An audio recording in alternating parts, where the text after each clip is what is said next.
Bismillahirrahmanirrahim. Assalamualaikum warahmatullahi wabarakatuh. Bagi memberkati majlis kita pada hari ini, mari sama-sama kita mulakan dengan bacaan umul kitab Al-Fatihah. A'udzubillahi minasyaitonir rajim. Bismillahirrahmanirrahim. Iyyaka na'budu wa iyyaka nasta'in. Ihdinas siratal mustaqim. Alhamdulillahirabbil alamin. Wassalatu wassalamu ala asyrafil anbiya'i wal mursalin wa ala alihi wa sahbihi ajma'in.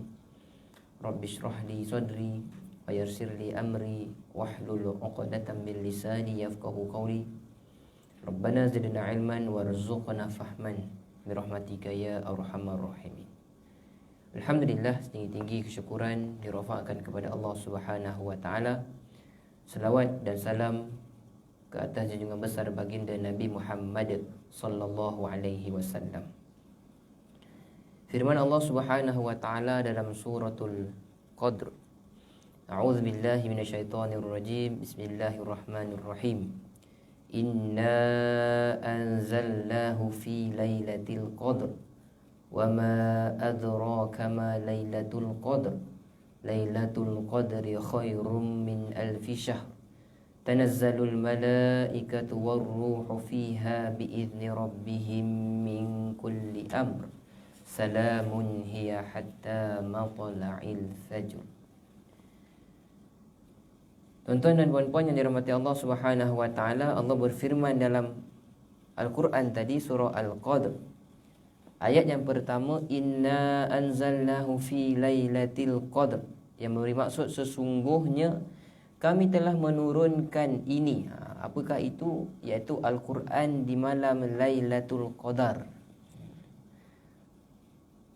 Ayat yang kedua, dan apa jalannya engkau dapat mengetahui apa dia kebesaran malam Lailatul Qadar itu? Apa dia kebesaran malam Lailatul Qadar? Iaitu Lailatul Qadri khairum min alfi syahr. Apa? Malam Lailatul Qadar itu lebih baik daripada 1000 bulan. 1000 bulan ini, kalau kita convert dia kepada tahun, kira-kira 82, 83 tahun. Nak disamakan tadi dengan 1000 bulan. Kita umat baginda Nabi Muhammad SAW antara 60 hingga 70 tahun. Yang lebih daripada 63, 64, orang kata dah bonus dah. Lebih daripada 70, apa lagi panggil? Subsidi. Lebih dah, sebab Nabi sebut 60-70, Nabi 63, 64 dah lebih. Lebih lagi 70, lebih lagi daripada bonus lagi. Tapi nak sampai 1000 tahun, 1000 tahun, 83 tahun, jarang-jarang lah. Ada, tapi jarang-jarang. Yang paling jarang dalam 100 lebih tu jarang sangat lah. Mungkin adalah orang dulu-dulu. Orang sekarang pun ada tapi tak ramai. 80 ada, tapi macam mana keadaan kesehatannya? Jarang-jarang lah. Adalah satu orang 90 lebih sampai boleh takbir negara, alhamdulillah, sihat. Tapi kebiasaannya ketika usia begitu, tahap kesehatannya tak sama dengan masa dia 30, masa dia 40. Secara tidak langsung, kesehatan begitu, ibadatnya, kebiasaannya akan terjejas sikit. Bukan nak kata confirm terjejas, tak. Kebiasaannya, kita waktu kita demam, pening kepala, dengan waktu kita sehat walafiat, macam mana kita punya ibadat? Ketika kita tidak sakit lutut, dengan sekarang dah sakit lutut, nak duduk antara dua sujud dah tak boleh, kaki kita berasa melunjur. Nak berdiri lama pun dah sakit. Ni sekarang bulan Ramadan, Jais buat ketetapan solat sunat tarawih 20 rakaat, baca pindik-pindik. Okey lah. Itu pun kita fokus 8 juga kan. Tak juga pergi buat 20. Tapi dah cakap dah baca pendek-pendek. Mana masjid dalam Selangor, kalau ikut SOP tu, baca mesti pendek. Kalau pendek tu, sakit lutut, sakit juga. Nak tunggu 8, nak tunggu rukuk, bilalah imam nak rukuk, aku ni dah sakit lutut. Beza dengan orang yang beribadat ketika sehat. Sebab tu Nabi pernah sebut juga dalam hadis, rugi orang Islam ni, rugi manusia ini bila ada dua kenikmatan ini tidak dihargai. Pertama, nikmat masa lapang. Kedua, nikmat waktu sehat. Nabi kata rugi, bukan Nabi kata sia-sia. Nabi kata rugi. Sebab, kenapa rugi? Masa sehat, tidak mengabdikan dirinya pada Allah Subhanahu Wa Taala. Masa sehat, abdi diri. Tapi tak semaksimum yang kemampuan dia. Buat ala kadar je. Tapi ketika sakit, baru nak buat. Boleh tak boleh? Boleh, tak ada masalah. Tapi Nabi sebut, dia rugi. Sebab tadi tu kita bandingkan ketika sehat, kualiti ibadatnya macam mana. Ketika sakit, kualiti ibadatnya macam mana. Dari sudut fizikal, dari sudut dalaman, rohani, spiritual, mungkin masa sakit lebih lagi. Sebab nakkan kesembuhan. Masa sakit doanya panjang, sujudnya panjang, doanya leleh air mata. Sebab tengah sakit nakkan kesembuhan. Itu perbezaan lain pula. Ini dari sudut fizikal, kebiasaannya masa sakit akan terjejas sedikit nak banding ketika sehat. Jadi nak dapatkan ibadat 83 tahun ini, kita tolak umur kita balik. Tolak. Ada yang zaman-zaman jahiliah. Dia dah balik tapi dia lupa lagi. Leka. Solat tidak awal waktu. Puasa pun nak sah je, bukan nak diterima. Solat pun sah je, bukan solat nak diterima. Yang penting rukunnya cukup. Puasa sekadar tahan lapar dahaga. Diikut betul-betul makna dalam buku fiqah tu. Menahan lapar dan dahaga daripada terbitnya fajar sehingga terbenamnya matahari. Diikut tu je, betul. Dia tak makan, dia tak minum. Itu je. Tapi matanya pandang perkara maksiat, mulutnya cakap perkara yang maksiat, mengumpat, memfitnah, normal macam biasa. Maksudnya dia nak sah je. Kalau yang perempuan auratnya terdedah, laki pakai seluar pendek atas lutut, tak ada masalah. Sebab masa tu sah je. Dia belum fikir nak diterima atau tak diterima oleh Allah Subhanahu Wa Taala. Tolak umur tu, tolak tempoh tu.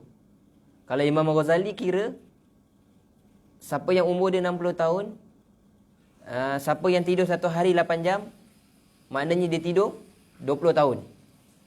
40 tahun baru dia ibadat. 40 tahun tadi tolak umur balik, 15, tinggal 25. Tinggal 25. Tolak tadi tu yang leka-leka tu, berapa tahun nak ambil? Katalah ambil lah 5 lah. Tinggal 20. 20 tahun, bukan 20 tahun ibadat 24 jam. 20 tahun tu kita buat apa? Ada kita bekerja, buat kerja. Ada kita bergurau senda, pergi bercuti dan sebagainya. Bukan ibadat, solat, puasa, zakat, haji. Tak. Tolak. Lepas tu pula, tolak yang ikhlas dengan tak ikhlas. Tolak yang tak sah, tidak diterima. Berapa baki yang kita tinggal ya sebenarnya. Ini cerita umur 60 ni. Dalam ni confirm lah tak ada umur 60 kan. Bekerja semua. Kan ada yang 60? Tak ada. Semua bawah 60. Mana sikit lagi lah, kurang lagi lah daripada tu. Yang nak dibawa di hadapan Allah Subhanahu Wa Taala di akhirat nanti, yang itu. Berapa banyak tu. Kalau ada, kata Nabi SAW, ketika waktu dan saatnya dinar dan dirham tidak lagi diperlukan, akhirat nanti dah tak perlu dah. Kekayaan, harta kita dah tak ada. Ketika itu kalau ada kita belum mendapat keampunan yang berkaitan dengan maruah, kita ada buatkan keaiban orang, kita ada tadi mengumpat ke, kita ada memfitnah yang tak dapat lagi kemaafan, ketika itu sekiranya ada apa-apa kebaikan yang kita bawa, kata Nabi SAW, apa? Akan diserahkan, akan diberikan kepada orang tu. Kebaikan ni dah tadi sikit tadi ni. Tolak tidur, tolak ni, tolak tak ikhlas, tolak tak sah, tolak balik ni apa semua, baki tinggal banyak tu. Bawa di hadapan Allah Subhanahu Wa Taala, ada pula dosa yang jenis begitu. Hutang ni tak selesai.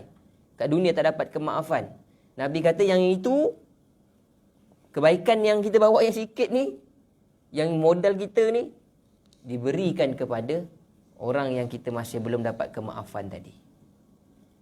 Bayangkan, kita risau dunia pun muflis, akhirat lagi muflis. Tak cukup muflis lagi tu, serah, habis. Kita dah serah semua ni, habis. Tinggal kejahatan je yang ada. Tinggal maksiat je, dosa yang ada. Pahala dah habis dah. Tapi masa dekat dunia, cerita pasal orang ni nombor satu ni. Banyak lagi dosa. Ni baru dengan satu orang. Ada orang kedua, orang ketiga, tak habis lagi ni. Macam mana kata Nabi SAW? Kejahatan, kemaksiatan, keburukan dia pula kita ambil. Dah lah, pahalanya sikit. Pahala sikit tadi dah bagi dekat orang dah. Jahat, kemaksiatan yang sedia ada ni pun tak tertanggung. Kemaksiatan dosa orang tu pula transfer dekat kita. Tapi Allah Subhanahu Wa Taala, Tuhan yang Maha Pengampun, Pemaaf, Pemurah, Pengasih, Penyayang ini kurniakan kita malam Lailatul Qadar. Lailatul Qadar tadi 83 tahun punya kiraan 1000 bulan itu pahalanya diberikan ke atas umat Islam. Special hanya untuk umat baginda Nabi Muhammad sallallahu alaihi wasallam. Walaupun umur dia 60, walaupun umur dia 70, tapi dia boleh gandakan dia punya amalan sampai ke tahap begitu. Orang-orang yang soleh, rasa-rasalah orang-orang yang soleh memang alim ulama, tok-tok guru ni, rasa-rasalah dia dapat Lailatul Qadar tu seumur hidup berapa kali. Rasa-rasalah. Yang jenis luar Ramadan pun qiyam, luar Ramadan pun puasa, luar Ramadan pun mengaji Quran, sedekah. Dalam Ramadan lagi diganda-gandakan. Ambil lah. Kalau umur dia orang tu 60, walaupun tak logik, kalau kita kata dia 10 kali dia dapat. Sepatutnya lebih. Habis itu je kerja dia. Kita Ramadan baru kita terkejut. Puasa-puasa, sedekah, ngaji-ngaji. Baru bahagi. Grup tadarus baru bahagi. Nak ngaji berapa muka surat. Habis luar daripada Ramadan tak pernah tengok Quran tu ke? Baru nak tengok, baru nak tahu. Nombor jawi dah tak boleh baca pula dah. Dah tak boleh baca Al-Quran tu kan. Nombor jawi dah tak boleh baca. Ni muka surat berapa ni terbalik? 7 ke 8? 6 ke 2? Ini titik ni apa ni, kosong ke 5? 5 tu kosong pula dia jadi. Dia dah tukar-tukar dah. Jarang tengok. Tak biasa tengok. Tertukar. Ini yang orang-orang yang soleh ni, macam mana dia punya ibadat dia? Katalah ambil 10 kali sepanjang umur dia, sepanjang 60 tahun. 10 kali 83, 830 tahun ibadat kepada Allah Subhanahu Wa Taala. Hidup 60 tahun je. Nampak? Punya bijaksananya Allah Subhanahu Wa Taala, umur bagi pendek. Tapi bila buat sesuatu amalan, sesuatu kebajikan, digandakan berlipat kali ganda oleh Allah Subhanahu Wa Taala. Itu kita ambil contoh kalau sepanjang hidup dia umur 60 tahun tu dia dapat 10 kali je. Tapi orang-orang yang soleh, orang-orang yang dekat dengan Allah Subhanahu Wa Taala ni, bukan kata 10 kali. Malam tu, malam Lailatul Qadar pun dia dah boleh rasa dah. Malam tu, malam Lailatul Qadar pun dia dah boleh. Malam Lailatul Qadar ni. Dulu almarhum Tuan Guru Arundin, sekarang dah tak ada dah. Dulu kita boleh dapat signal daripada dia. Kan? Siapa yang rapat-rapat dengan dia, isteri, keluarga dia, anak-anak dia semua dia kejut malam tu. Dia akan pastikan bangun. Bukan dia kata confirm, tapi dia dah boleh merasai. Tapi kalau dia cerita kat orang awam, dia kata, ambu hebat betul, boleh rasa. Nabi pun tak pernah bagi tahu malam tu malam macam mana, sahabat-sahabat pun tak bagi tahu. Kalau dia cerita kat orang awam, begitulah dia punya jawapannya kan. Tapi kita ni sampaikan orang yang dah tak ada. Sebab tu ulama' menyebut nak ambil pengajaran, ambillah daripada orang yang telah pergi. Sebab dia nak bangga ke sekarang ni? Dia pun tak tahu kita cerita pasal dia kan. Kalau sekarang ni saya cerita pasal orang yang tengah hidup, sampai pula berita kat dia, orang ambil tahu rupanya ya, ibadat yang aku buat, jadi bangga pula, riak pula. Jadi ni tak. Jadi dia boleh confirm ke tak confirm, wallahu alam. Tapi boleh merasai keistimewaan malam Lailatul Qadar itu, maka isterinya, anak-anaknya, orang-orang yang terdekat dengan dia, WhatsApp group ke apa ke, dia bagi kat situ. Jadi kalau kita ada kawan dengan orang yang rapat, ataupun kita yang rapat, kita dapat dah tahu. Bangun malam ni malam. Tengok pula memang malam-malam ganjil dan sebagainya kan. Bayangkan dah sampai tahap boleh merancang begitu. Takkan 10 tahun 10 kali sahaja yang dia dapat malam Lailatul Qadar. Sudah pasti lebih, boleh jadi tiap-tiap tahun bertemu dengan malam Lailatul Qadar kalilah dengan 83 tahun itu jumlahnya. Umur baru 60-70, tapi ibadatnya lebih tinggi. Dia punya nilainya nak banding dengan umat-umat Nabi yang terdahulu, yang mana umurnya panjang. Nabi Adam AS ada yang sebut campur umur dalam syurga, campur umur dekat dunia 1000 tahun. Adam Idris Nuh 950 tahun. Dia punya umur dia tu. Jadi sampai gap kepada Nabi Muhammad SAW 63 je. Kan jauh sangat. 950 tahun nak ke 60 tahun. Terlalu jauh sangat gap dia. Tapi Allah ni maha bijaksana? Tak. Umurnya pendek tapi berlipat kali ganda. Buat amalan sunat tapi buat dalam bulan Ramadan seumpama amalan wajib, dia punya ganjaran diberikan oleh Allah Subhanahu wa taala. Siapa yang infak pun sama. Kata Allah Subhanahu wa taala, kamathali habbatin ambatat sab'a sanabila fi kulli sumbulatin mi'atu habbah. Diumpamakan nanti di akhirat, siapa yang infakkan hartanya dalam jalan Allah Subhanahu wa taala di syurga nanti, terbit dari satu biji benih ni 7 tangkai. Setiap satu tangkai itu ada 100 biji buah. Maknanya siapa yang infak sekali ke jalan Allah Subhanahu wa taala boleh digandakan sampai tahap 700 kali ganda. 700 kali ganda luar Ramadan. Dalam Ramadan berganda lagi. Lailatul Qadar berganda lagi. Bagi berapa? RM1. RM1 RM700 luar Ramadan. Kalau nak kiraan matematik lah, kiraan Allah Subhanahu wa taala maha luas lagi. Boleh jadi diberikan ganjaran itu berupa kesihatan, boleh jadi diberikan ganjaran itu berupa dengan anak yang soleh, isteri suami yang soleh-soleha, boleh jadi begitu. Tapi nak cerita ni boleh ganda sampai 700 kali ganda ini luar Ramadan, RM700. Dalam Ramadan ganda lebih lagi. Malam Lailatul Qadar ganda 1000 lagi. Mewahnya umat baginda Nabi SAW dengan ganjaran-ganjaran yang diberikan oleh Allah Subhanahu wa taala. Datang kita tak bersyukur pula. Allahu akbar. Datang manusia hari ini hidup susah, serba-serbi dalam hidup kesusahan. Doa Allah tak dengar. Hidup ni, saya hidup dalam keadaan kegagalan, tidak pernah ada cahaya sinar. Sebab itu pesan Imam Ghazali rahimahullahu ta'ala, nak menjemput rasa syukur ini ialah melihat apa yang orang lain tidak ada tapi kita ada. Kalau kita lihat apa yang orang lain ada tapi kita tidak ada, nak menjemput rasa syukur ini agak berat sikit. Kita tengok kita ada apa? Dekat Masjid Negeri ada Bilal, satu orang buta. Saya pakai spek mata. Bila buka ni, paling dekat dia pun saya dah tak nampak dah. Bila buka spek mata, paling dekat pun saya dah tak nampak dah mukanya. Kecuali orang yang kenal, camlah dia tu siapa. Tapi nak tengok detail dia punya jerawatnya, dia punya misai tu tak nampak dah. Sebab pakai spek mata. Kalau nak bandingkan dengan yang tak pakai spek, saya akan kata, aku ni dah lah, mata ni buat baca Quran, contoh-contoh. Kan? Tengok benda-benda baik pun dah tak dapat tengok dengan jelas. Nak banding orang lain tu, tengok benda yang bukan-bukan, elok celik matanya, jelas penglihatannya.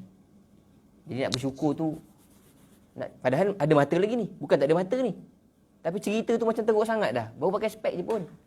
Bila tengok orang yang langsung tak boleh tengok, orang yang buta penglihatannya, baru kita rasa bersyukur. Ya Allah, syukurnya lah walaupun pakai spek ni tiap-tiap tahun tak pernah lagi lah kurang dia punya power, asyik tambah je. Syukur masih lagi boleh melihat muka isteri, anak-anak, keindahan ciptaan Allah Subhanahu wa taala. Orang yang langsung tak boleh tengok ni, tu Imam Ghazali kata tadi, nak jemput rasa syukur jangan tengok apa yang kita tak ada orang lain ada. Kita kena tengok apa yang kita ada pada hari ni, orang lain tak ada. Nak jemput rasa syukur. Kalau tidak, susah. Nak jemput rasa syukur, dia jadi berat. Manjang je kita tak cukup. Solat 5 waktu sehari semalam, sedekah tak pernah tinggal, taat kepada kedua ibu bapa, hidup susah lagi. Orang tu dah lah tak solat, mak ayahnya pun dibuangnya, mewah kehidupan dia. Lepas tu kita nak bersyukur, susah lah. Nak jemput rasa syukur. Bukan kata tak boleh, boleh tapi susah. Jadi kita ni tuan-tuan dan puan-puan yang dirahmati Allah Subhanahu Wa Taala, tengok umat Nabi yang terdahulu tidak dapat kelebihan seperti mana umat baginda Nabi Muhammad sallallahu alaihi wasallam. Sepatutnya kita kena lagi banyak bersyukur. Dengan umurnya pendek, dengan buatnya sikit, tapi diberikan ganjaran oleh Allah Subhanahu Wa Taala itu berlipat kali ganda. Solat juga. Beza orang solat berjemaah 27 kali ganda diberikan oleh Allah Subhanahu Wa Taala. Perkara yang dilakukan sama dengan orang yang solat bersendirian. Cuma dia solat sekali dalam keadaan berjemaah. Allah Subhanahu Wa Taala gandakan sampai 27 kali ganda. Luar Ramadan. Dalam Ramadan lebih lagi. Kehebatan yang ada pada bulan Ramadan sama dengan kita mengaji Al-Quran dalam bulan Ramadan. Luar Ramadan, alif lam mim berapa? Alif tu 10, lam tu 10, mim tu 10, 30. Satu baris ada berapa huruf? Pernah kira? Saya pun tak pernah kira. Beratus. Satu baris tu mesti beratus tu. Kalau katalah separuh ayat tu ya ayyuhallazina amanu aufu bil, itu pun dah berpuluh dah huruf. Katalah satu baris tu beratus. Bulan Ramadan, kalau siapa yang biasa nak capai target satu bulan mesti khatam 30 juzuk, sebelum solat fardu baca satu muka. Lepas solat fardu baca satu muka lagi. Satu muka ke satu helai? Satu helai. Sebelum daripada solat fardu, subuh contohnya, satu helai. Lepas daripada solat subuh, satu helai. Dah dapat 2 helai. Kali dengan 5 waktu, dapat 10 helai. Bersamaan dengan 1 juzuk Al-Quran. Berapa pahala? Kalau luar Ramadan tadi 1 10, alif 10, lam 10, mim 10. Yang ini berkali-kali ganda lagi. Susah? Tak susah lah. Bukannya perlu berpanas terik, berpeluh-peluh, berlapar dahaga je. Buka Quran tu, Quran tak ada, smartphone ada, buka, baca. Tak mampu tadi nak buat sebelum tu sehelai lepas sehelai, tengok berapa banyak yang kita mampu. Kalau tak mampu, wallahualam, luar Ramadan tak mampu, dalam Ramadan pun tak mampu lagi. Wallahualam. Terlalu selesa sangat. Masa kita kecil-kecil dulu bolehlah selesa sikit. Ini dah besar-besar dah ni. Semua dah balik dah. Dah ada anak dah pun. Dah berkahwin dan sebagainya, dah berkeluarga dah. Sepatutnya dah tak boleh lagi rasa berat nak 30 juzuk dalam satu bulan Ramadan. Saya ada satu sahabat, kita baru hari ketiga, biasa juzuk ketiga atau juzuk keempat. Ini dia hari ketiga, tengok, dah baca An-Naba dah. Dah baca juzuk 30 dah. 3 hari khatam sekali. 3 hari khatam sekali. 3 hari khatam sekali. Dia punya kekuatan je itu nak baca tu amat luar biasa untuk manusia pada zaman hari ini. Alim ulama dulu tak ada masalah, kan? Hari-hari khatam pun tak ada masalah. Ini budak-budak zaman sekarang ni. Bukan orang tua ni, sebut umur 20-an, 30-an boleh. 3 hari sekali khatam, 3 hari sekali khatam. Sebab apa? Sebab dia ikut garis panduan yang diberikan oleh Imam Ghazali rahimahullahu ta'ala, yang mana setiap kali kita beribadat kepada Allah Subhanahu Wa Taala, dia bukan ibadat yang terkejut tanpa persediaan, bukan. Kita nak beribadat dalam bulan Ramadan, bukan tiba-tiba masuk bulan Ramadan nak solat tarawih 8 rakaat, nak solat sunat 8 rakaat ni terkejut ni, bukan. Dia mesti dah biasa sebelum daripada bulan Ramadan tu, dah banyak dia mendirikan solat sunat, baru dalam bulan Ramadan 8 tu jadi ringan. Sebab dah biasa tubuh badan dia, jiwa dia tu dah biasa. Tapi kalau dia tak biasa daripada luar pada bulan Ramadan, yang 8 tu pun berat. Jangan cerita 20 ni. Kita bukan cerita 20 ni, 8 pun dia jadi berat juga. Mulalah masa tu dia tengok hot masjid. Lagi dah setahun tak pergi masjid, yang muslimat lah. Yang lelaki paling tidak dah dia bagi kebenaran. Paling tidak pun solat Jumaat pun ada. Kalau tak pergi fardu pun. Yang muslimat ni dah setahun lah. Hari tu dah dapat sekejap. Lepas PKP pertama, dah makin longgar sedikit. Muslimat dapat sekejap lah dalam 1-2 bulan. Pup, tutup balik. PKP 2. Ramadan ni baru dibenarkan semula. Masa tu dia dah lama tak pergi masjid. Lain macam dia punya keterujaan. Dah lain dia ni, dah lain. Semua dah lain. Dah setahun tak pergi. Tengok masa tu lah nak tengok. 8 tu dia dah rasa lama. Dia tengok khot masjid, dia tengok sejadah, dia tengok itu, dia tengok ini. Sayanglah, kan? Sebab tubuh badannya itu, kekuatan rohani dan jasmaninya itu tidak bersedia di luar daripada Ramadan. Sebab tu Imam Ghazali kata tadi apa?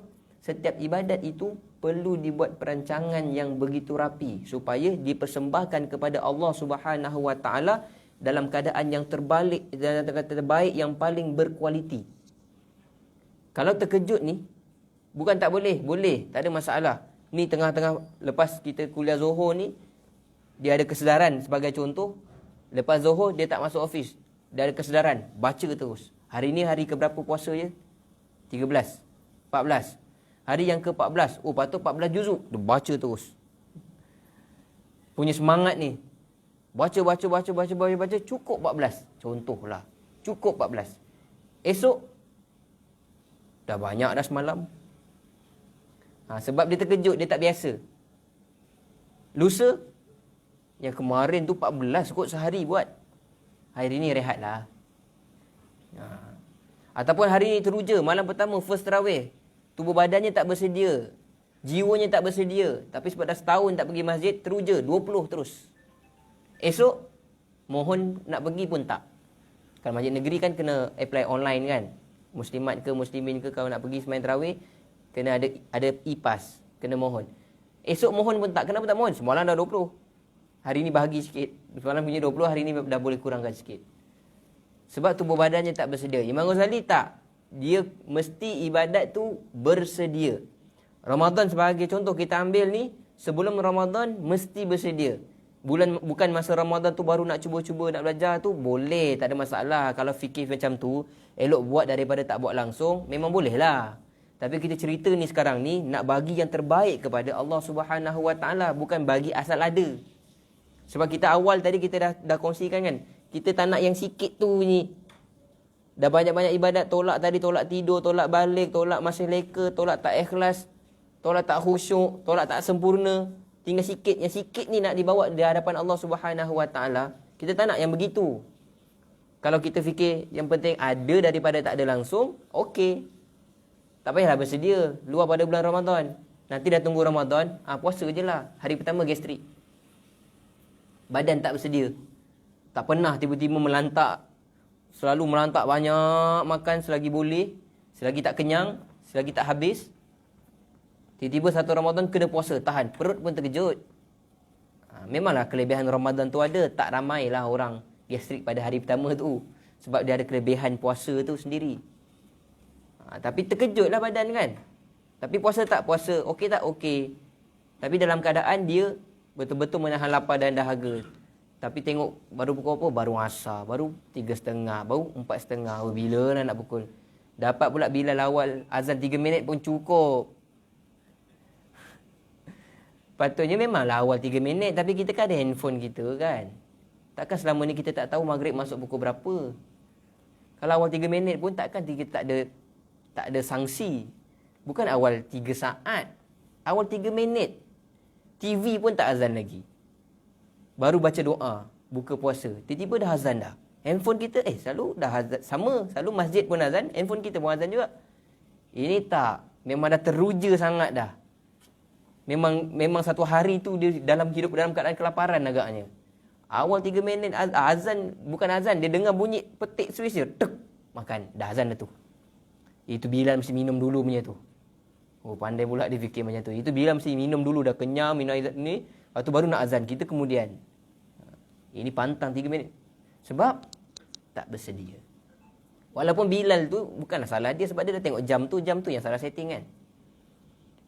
Bukan dia tiba-tiba pergi azan tanpa sebab. Dia dah yakin masuk waktu azan tu. Tapi kita ni yang tak bersedia ni, itulah diterjemahkan ibadatnya dalam keadaan sedemikian. Ada juga orang yang tak bersedia, datang masjid lewat untuk bulan Ramadan, tapi nak buat 8. Ataupun dia datang masjid awal, dia buat 8. Parking tu dalam. Lepas 8, horn. Tin, orang blok kereta. Sebab dia 8 nak keluar. Orang yang parking yang kemudian ni nak buat 20 dan sebagainya tak keluar lagi. Horn. Tin, bising-bising dalam masjid. Kenapa ni? Ni belakang tak keluar lagi. Tak bersedia. Atau dia buat 8. Datang lambat. Parking tu Kalau masjid negeri tu, dalam dah penuh, kena parking luar pagar. Luar pagar pun penuh, parking atas jalan. Bukan double, dah triple, 3 lapis. Tapi dia buat 20. Lepas 8 orang semua balik. Dia, kereta dia sorang-sorang kat tengah jalan tu. Depan Jais tu sorang-sorang kereta dia. Pernah berlaku? Selalu berlaku. Tengah, gelap, tak nampak, accident. Sebab tu dulu kita sampai tahap pernah minta bantuan daripada MBSA untuk towingkan kereta-kereta yang buat 20 tapi parking kat ujung-ujung. Sebab apa? Tak bersedia. Sebab tu Imam Ghazali pesan banyak kali. Daripada mula je mata ni terbuka ni, dia sebut dalam kitab dia. Perlu buat apa. Kalau kita nak bincang pasal garis panduan Imam Ghazali, tak sempat lah. Dia dalam kitab Bidayatul Hidayah tu, kalau boleh kita point-pointkan dia, memang cantik dia susun garis panduan daripada celik mata sampai tidur balik. Dia susun satu dari sudut ibadah. Dia susun satu dari sudut nak mencari ilmu. Supaya kita punya kehidupan ini teratur dan ibadat kepada Allah Subhanahu Wa Taala teratur. Kemudian puasa boleh puasa dalam keadaan yang terbaik. Kemudian kalau solat boleh solat dalam keadaan terbaik. Kalau sedekah boleh sedekah dalam keadaan terbaik. Di tengah solat Jumaat, khotib bercerita ganjaran orang yang bersedekah, orang yang sedekah dapat sekian, digandakan, harta disucikan, diberikan keberkatan apa semua. Dia pun soleh masa tu jadi. Dia seluk wallet, dia tak nak tengok pun berapa ringgit. Yang penting dia rasa duit kertas, tarik. Masuk. Bila masuk tu dia sipi-sipi nampak, ungu. Selalu yang biru pun susah nak masuk. Yang ini dia masuk, Allah, ungu pula. Orang lain semua tengok, takkan nak tarik balik. Masuklah. Turun-turun masjid, kasut hilang. Kasut kerja, hilang, orang ambil. Buka-buka wallet, rupanya ungu tu je yang tinggal. Dah masuk dalam tabung. Tak bersedia nak ibadat tadi kan? Tak bersedia nak bersedekah, tak bersedia. Bila buka tinggal RM5, RM10, RM20. Nak beli kasut kerja. Kaki ayam ni, tengah hari ni nak pergi masuk kerja balik ni. Hati dah mula dah. Kalau aku tak masuk tadi dah boleh ganti kasut baru. Duit dah luak. Duit dah luak ni. Tapi kalau ada penyesalan, tidak ada keikhlasan, kan ikhlas tu kan syarat ibadat nak diterima oleh Allah Subhanahu Wa Taala. Sama ada yang wajib, sama ada yang sunat. Ikhlas syarat nak diterima. Kalau buat yang wajib, tak ikhlas pun kena buat juga. Tapi ikhlas syarat nak diterima ibadat tu di sisi Allah Subhanahu Wa Taala. Habis dah ada penyesalan tadi. Duit luak tu tak luak, masjid ambil buat tukar kapet, tukar lampu, alhamdulillah dapat manfaat. Dia ni nak claim di hadapan Allah Subhanahu Wa Taala, ada tak? Tak ikhlas. Sebab ibadat dalam keadaan tidak bersedia. Bahagi grup tadarus. Ini juzuk 1, ini juzuk 2, ini juzuk 3, juzuk 4, apa semua dah bahagi tu tadarus. Dapat-dapat tak bersedia kumpulan, minta maaf, dengan ada yang bacaan kurang lancar. Dia tengok-tengok handset, tengok Quran tu, sambil-sambil dengar, dalam hati kecil besar je lah dia ni baca. Patutnya orang lain setengah jam, 1 jam dah boleh habis. Grup kita ni hari-hari orang yang lewat habis. Nampak? Ibadat dalam keadaan tak bersedia. Dia pun tak bersedia, orang yang bacaan yang kurang baik pun mungkin tidak bersedia. Sebab tu Imam Ghazali banyak kali pesan tadi, supaya kita ni nak beribadat, nak dapat Lailatul Qadar ni, bukan semudah petik jari boleh dapat. Bukan semudah tiap-tiap kali malam bangun dapat. Kalau tiap-tiap kali malam bangun dapat, orang yang OT, orang yang shift malam, senang dia. Kan? Orang yang shift malam, ada tak orang yang hari-hari kerjanya malam? Ada, pengawal masjid. Shift pertama, 8 pagi, 8 malam. Shift yang kedua, 8 malam, 8 pagi. Yang shift malam untung lah. Tiap-tiap malam kat masjid, bulan Ramadan, takkan tak dapat Lailatul Qadar dia tiap-tiap tahun. Bukan semudah itu. Dia kena persediaan dengan ibadat dia. Dia kena bersediaan dengan tadi rohani, jasmani dia, badan dia kena. Boleh jadi dia memang bangun malam tu tapi tak buat apa-apa pun, menong je. Esok pagi orang cerita pokok ada sujud, baru dia, malam tadi Lailatul Qadar ke?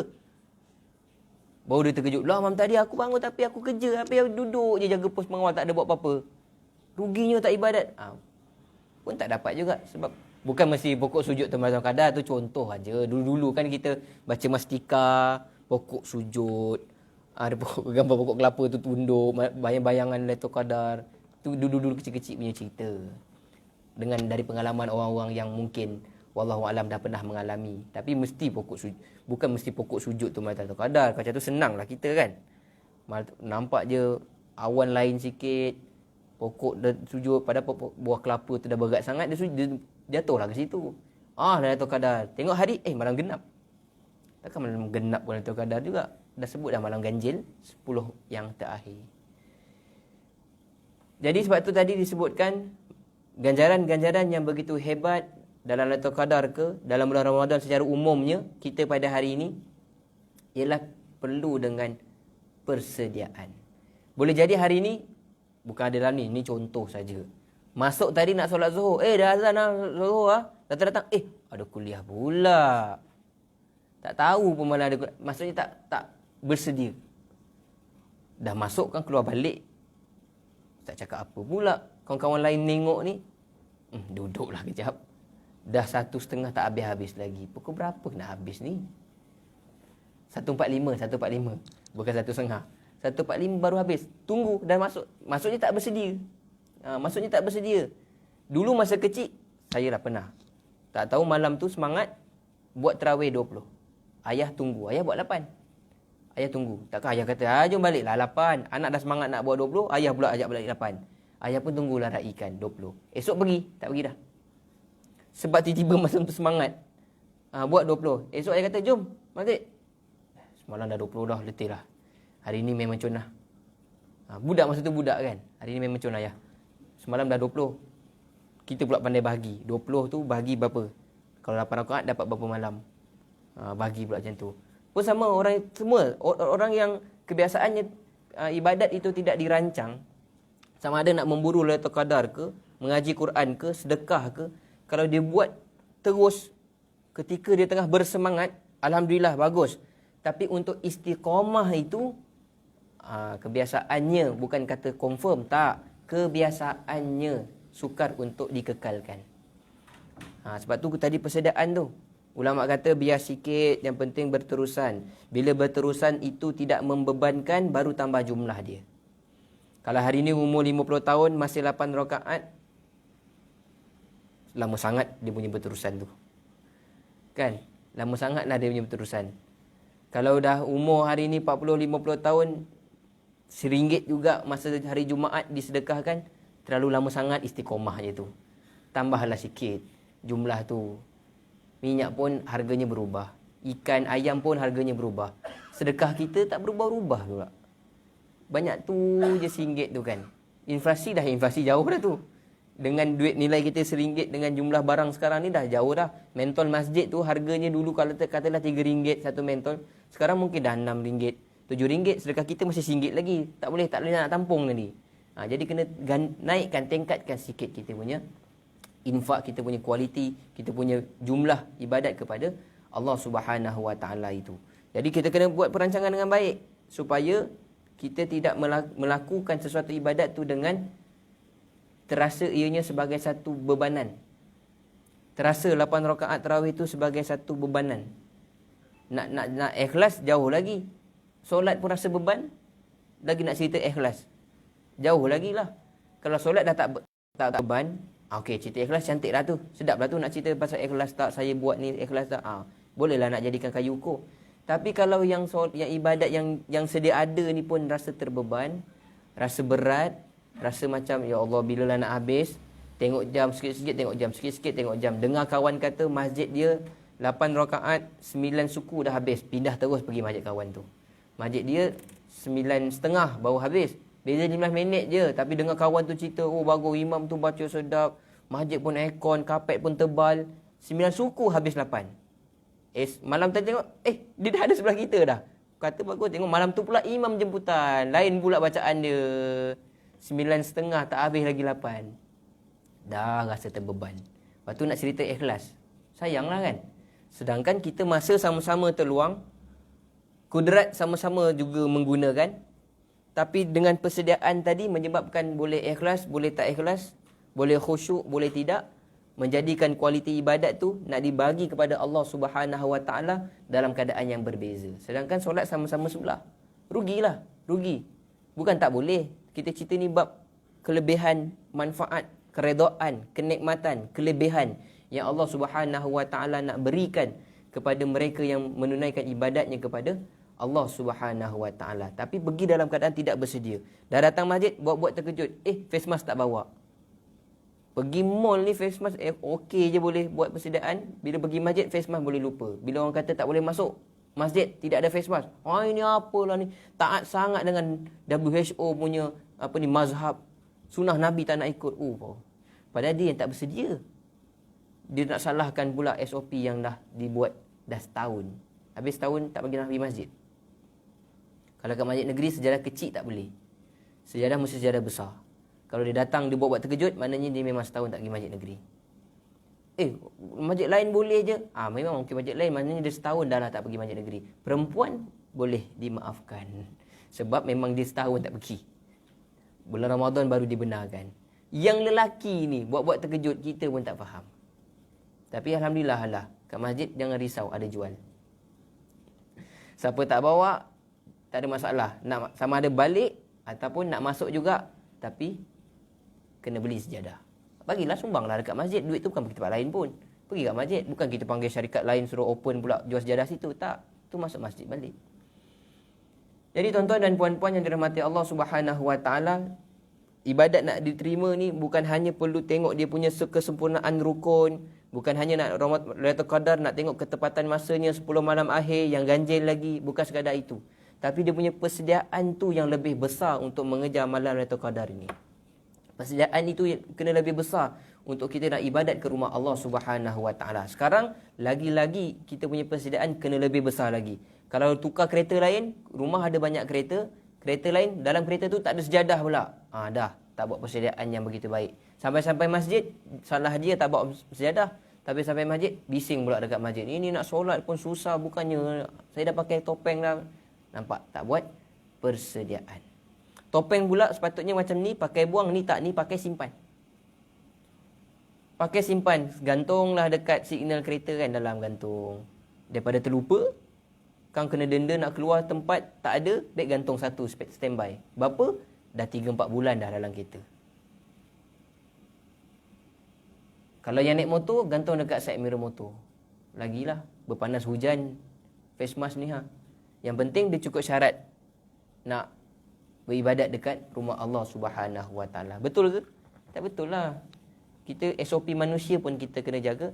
SOP dengan Allah Subhanahu Wa Taala pun kita kena jaga juga.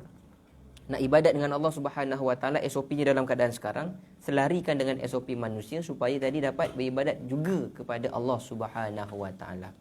Jadi tuan-tuan dan puan-puan yang dirahmati Allah Subhanahu Wa Taala, sebagai kesimpulan penutup pada hari ini, saya suka petik kata Imam Ghazali rahimahullahu taala, ketika kita ini tengah bergembira, ketika kita ini tengah bahagia, jangan menjanjikan sesuatu. Ketika kita ini tengah bersedih, tengah berduka cita, muram, jangan melakukan ataupun membuat sesuatu keputusan. Ketika gembira, jangan berjanji. Ketika sedih, jangan buat keputusan. Sedih ke, marah ke, perasaan-perasaan yang negatif ni, jangan buat keputusan. Sabar dulu.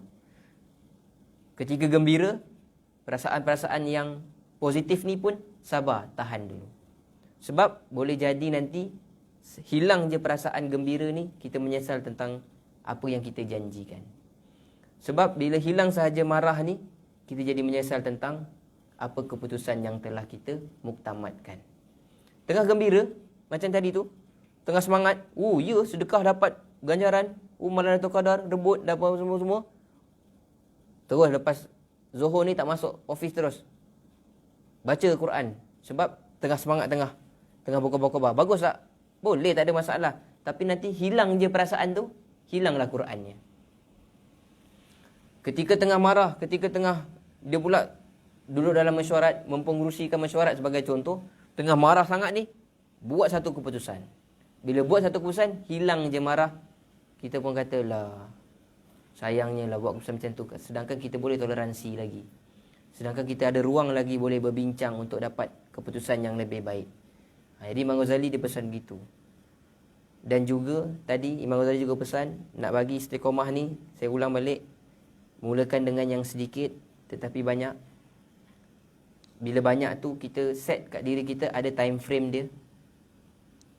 Sampai satu tahap ni, sampai satu masa, satu ketika, yang sikit ini kita cek balik, beban ke tak beban. Kan? Kalau ngaji sehari satu juzuk, cek balik, beban ke tak beban. Kalau rasa tak beban, itu masa yang sesuai untuk ditambah jumlah dia. Kalau masih lagi rasa beban, cek balik. Sebab apa rasa beban? Mungkin timing kita tak sesuai. Mungkin Al-Quran kita itu meletihkan. Al-Quran tu, tulisan dia tu, kita beli yang ada warna-warni dengan niat nak membantu membaca sebab ada tanda-tanda hukum Al-Quran, ada tanda tajwid. Tapi rupanya warna-warni itu memenatkan mata kita. Tak sesuai dengan mata kita. Mata orang lain mungkin sesuai, mata kita tak sesuai. Dia sesuai yang kosong je. Mungkin kena ubah Quran. Atau kita baca tu dalam keadaan rehal tu terlalu rendah, rehal tu tak tinggi, patutnya macam ni. Tapi bila terlalu rendah, juga meletihkan badan kita untuk baca Quran dengan banyak. Kena cek. Sebab ibadat ni, sifat dia sepatutnya tak membebankan. Dia lazat, dia indah, dia seronok sepatutnya. Tapi kalau kita buat dalam keadaan terbeban, kita kena cek balik. Mungkin cara kita ibadat tu mungkin tak sesuai. Cara tu. Macam sedekah kan. Sedekah sepatutnya seronok. Bayar zakat sepatutnya seronok. Kita menyucikan harta, kita bantu orang lain yang lebih memerlukan, yang tidak sebaik nasibnya dengan kita, sepatutnya seronok. Tapi kita rasa bayar zakat ni membebankan. Kena cek balik. Mungkin, contoh kalau zakat pendapatan, mungkin salah kira. Kita belum sampai tahap yang apa sahaja pendapatan dikumpulkan pada bulan tu, dia terus kali je sahaja 2.5, dia bagi kat zakat. Dia malas nak tolak. Mungkin dia belum sampai tahap tu lagi. Jadi dia kena pergi lembaga zakat Selangor dulu. Lembaga zakat Selangor tolong kirakan pendapatan sekian banyak, tanggungan sekian banyak, isteri berapa orang, anak berapa orang, tolak, jumlah bersih baru kali 2.5. Oh, bila dia bayar yang tu, baru dia seringan. Ini dia nak tiru kawan dia, tak payah sesusah pergi lembaga zakat Selangor. Apa nak berkira dengan Allah Subhanahu Wa Taala? Kali sajalah 2.5, dia pun ikut, rupanya rasa beban. Sebab bukan had tu sebenarnya bayaran dia. Dia kena bayar rendah lagi. Jadi kena cek ibadat kita. Solat pun sama, tarawih, sedekah, semua. Kalau rasa kita dah set satu time frame, umur 25, mesti istiqomah rasanya umur 26 nanti, solat tarawih 20 rakaat dah. Tak mau dah 8 lagi. Sama ada nak 20 berjemaah semua kat masjid, atau 8 berjemaah kat masjid, kemudian sambung kat rumah tu terpulang. Tapi dalam sehari tu dia nak 20. Tapi bila sampai saja umur 25, dia dah set dah ni. Dia set masa tu umur 18 tu. Punya cepat dia soleh dia. Contoh. Umur 18 dia dah set macam tu. Umur 25, dia rasa terbeban lagi. 26, tak boleh. Dia kena cek 8 rakaat tu macam mana dia buat. Wuduk dia cantik tak? Dia semayang tu sesuai tak tempat tu dengan dia, keadaan dia, badan dia, kesihatan dia. Semua tu kita kena cek. Sebab tadi awal kita dah kongsikan dan ulang. Setiap ibadat itu perlu dibuat perancangan yang begitu baik supaya kualitinya itu cantik dipersembahkan di hadapan Allah Subhanahu Wa Taala. Wallahu a'lam. Saya kira cukup sekadar itu sahaja perkongsian yang ada pada kali ini. Kalau tidak dapat banyak, sedikit memberikan manfaat serta pengajaran kepada kita semua. Aqulu qauli hadza wa astaghfirullahal azim li wa lakum. Tangguh dengan tasbih kafarah dan suratul Asr.